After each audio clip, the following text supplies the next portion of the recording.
So welcome back to Dwell on These Things, a podcast of Dwell Community Church in Columbus, Ohio. Thanks for joining us again. So today, in part two of our discussion of the situation in Haiti, we're talking with Dr. Hubert Morquette, who's one of our ministry partners on the ground in Haiti. He runs the King's Hospital in Port-au-Prince.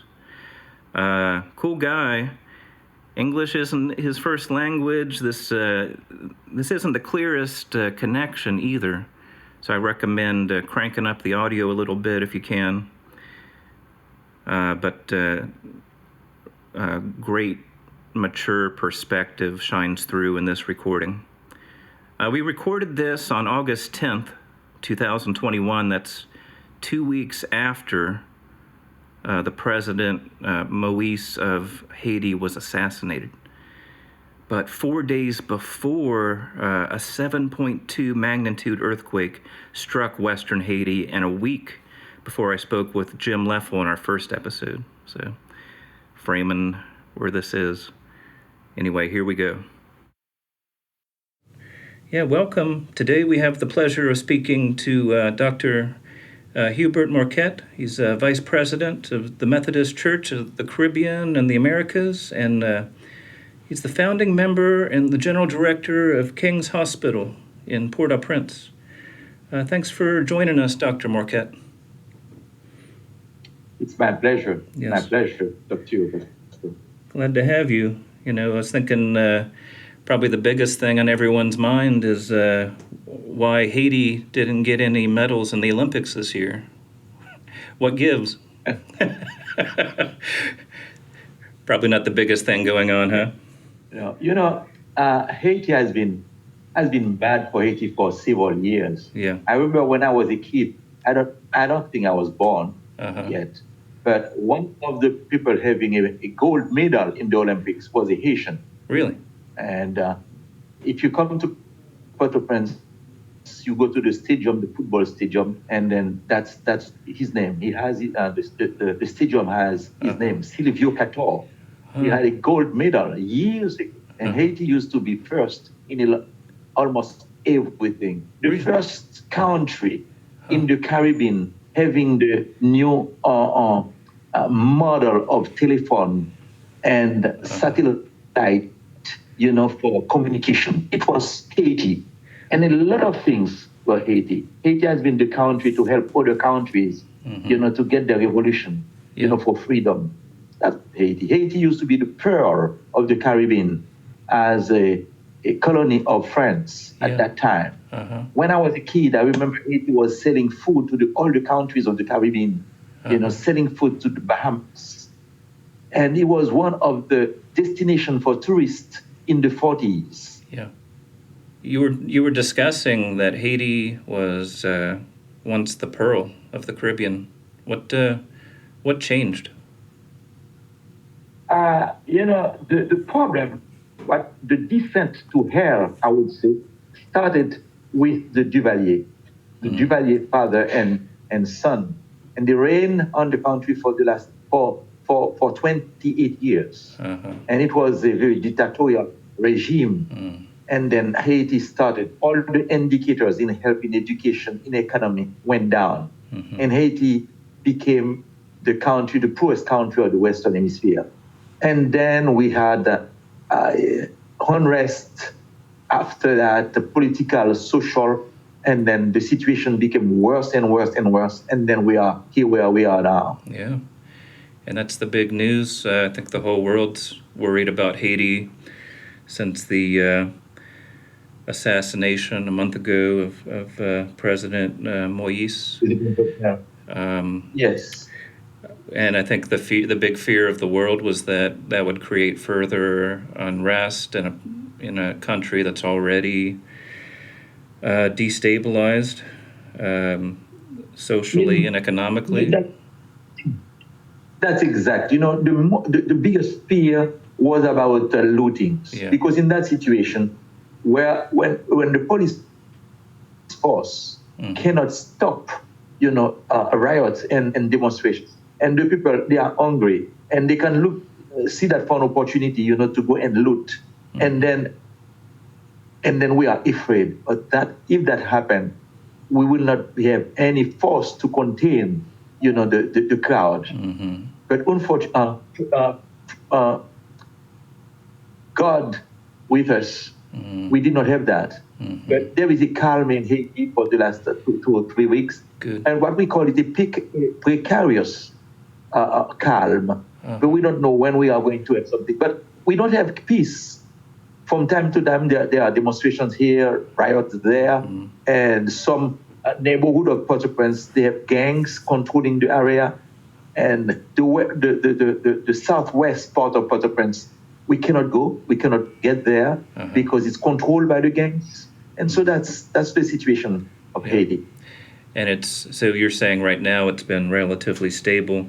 How about in the ministry you're doing? Are you seeing any differences or change in this past month? Yes, when we have this kind of problem, for instance, at the hospital, there will be yes, people will still coming when they have big problems, but otherwise the number of people coming to hospital, they are decreasing. And then the service is decreasing, and sometimes there are no transportation, and sometimes also they are not the most basic things we need, for instance, water and gas. Right now there is no gas in Haiti, and then that has an impact on the water distribution and also on the electricity. And so you have to have solar panels, you have to have generator, you have to have everything, to make do, because it's difficult. Yeah. And so that has also an impact on the cost of life. Every thing it's expensive. It doesn't take much so that's making it difficult. Yeah, it doesn't take much to mess up what's going on already there. That's exact. But the situation is for the most vulnerable. Their situation is worsened because of that. Yeah, I can't imagine. I was wondering. And for the church. Yeah. And for the church, sometimes in my church downtown, you cannot go because the insecurity is more. And also there is the COVID. And the COVID, for the reason we need to confinement. So everything is complicating, the situation. Yeah, that's a lot. And I can't imagine. I've wondered, some people may wonder,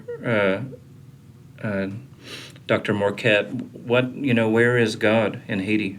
I was wondering if you could shed some light into where you've seen God at work with the people of Haiti and the ministry you're involved in. How is his presence being seen? I talked about that this morning, and that's a real concern. My daughter, she told me a few days ago about the difference between what we call in Creole plain, which is mourning.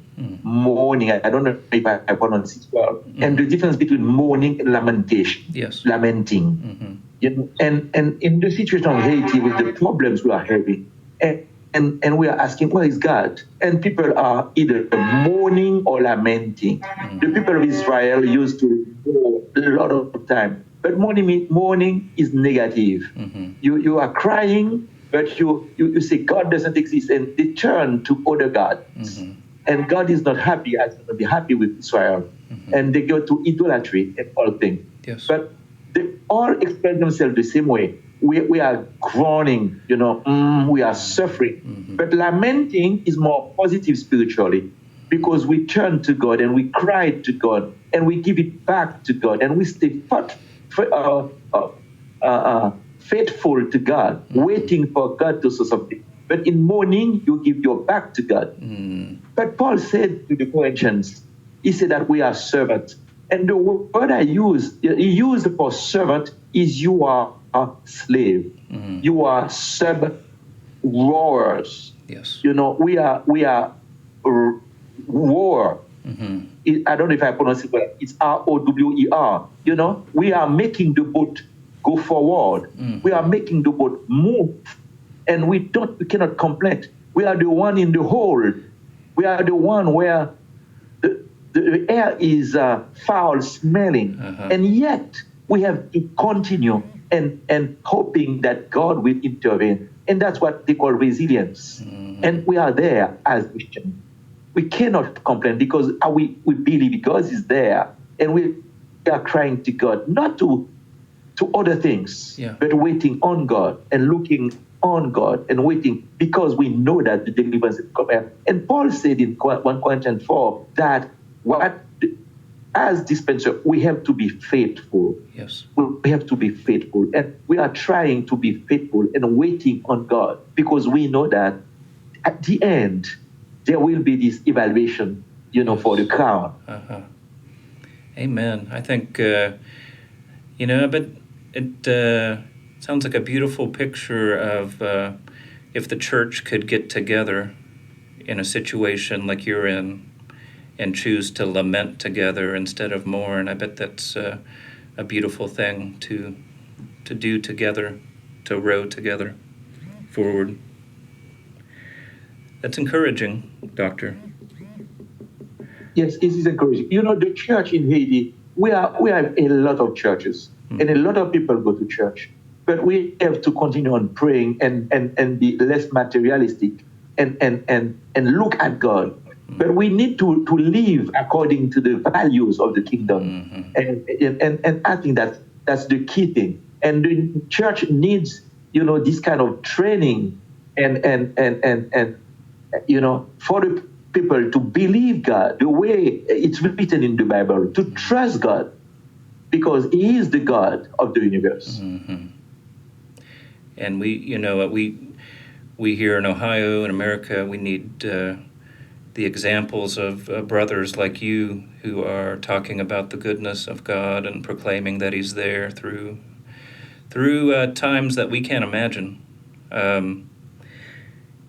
We would, I think, like to know how we could help our Haitian brothers and sisters. I don't know if you have specific prayer requests, or you could let us know ways that we could practically help with the ministry that you're involved with, Dr. Morquette. Yes, there are a lot. As I said, the indicators, we are the worst in our indicators in Haiti, the worst in the Western Hemisphere. Yeah. So we need help. Yes. But where we start, I will start by prayer, by praying. We need to pray because the blessings come from God, and we have to live according to the standard of God. And people need to understand that. So we need training of the pastors, of the church members, for the youth, of the women. We need training. So a few years ago, I used to receive a lot of teams coming, and we would have seminars, for the civil groups in the churches. So the church need to grow, in the world. So that's one thing. And of course, we need also drink for the education, of the children, of the young people. In Haiti, we are not living, we are surviving. It's what I call the survival mode of living. And people who are surviving, we don't think the same way people are living. And sometimes we become materialistic instead of looking at God. And we have faith, but sometimes it's a faith turning for things, for materials. So, of course, we need money, but we cannot change the world with money only. We have to change the world with training, with building people on God and on the values of God. Yes. And then, of course, we need the money will come. But if we have money first, that will do nothing, because we have to as daughters of God first, and then live according to God. So we have a hospital. Sometimes I just got a woman, and every day that's the same thing. But the last one came and giving birth. She came to a hospital. We are not a public hospital. We are a Christian hospital, of course, private and Christian. But we need money to continue. And she did not have any money. What to do? We admit her and we do the job. She did not even have the clothes, for the children. So that's the situation we are having. Lady what needs a cesarean section. Someone else needs surgery for incarcerated hernia. Someone has a cancer. What to do? but we don't have any way of accepting and doing it. You know, and that's where the situation where we are, and the church is doing a fantastic job in Haiti. You know, because we are the one, you know, helping in the name of our God. You know, for our with testimony, helping the people and turning to them and helping them. Yes. Yeah, and I imagine with COVID, it's even more complicated, the work you guys are doing. Yes, definitely, yes. Yes, and with COVID, I don't know for the United States, in COVID, there are more work. They are closing, less work to do, less business, and then the economic problem is becoming worse. But still, people are affected, are infected, and they ask them to stay at home. How can they do that? And some people would say, we prefer to die because we cannot stay home. We'll provide. There is no government that will give you some plastic card, you know, to buy. No one will care for you. So you have to go in the streets, whatever the risk. And so that's where the problem is complicated. And people will come to the hospital with nothing in their hand.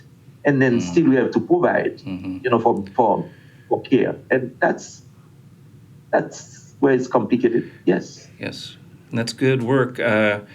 Just wanted to finish with one last question, Dr. Morquette. My understanding is you studied medicine in Haiti and then went off to Paris and to further your education.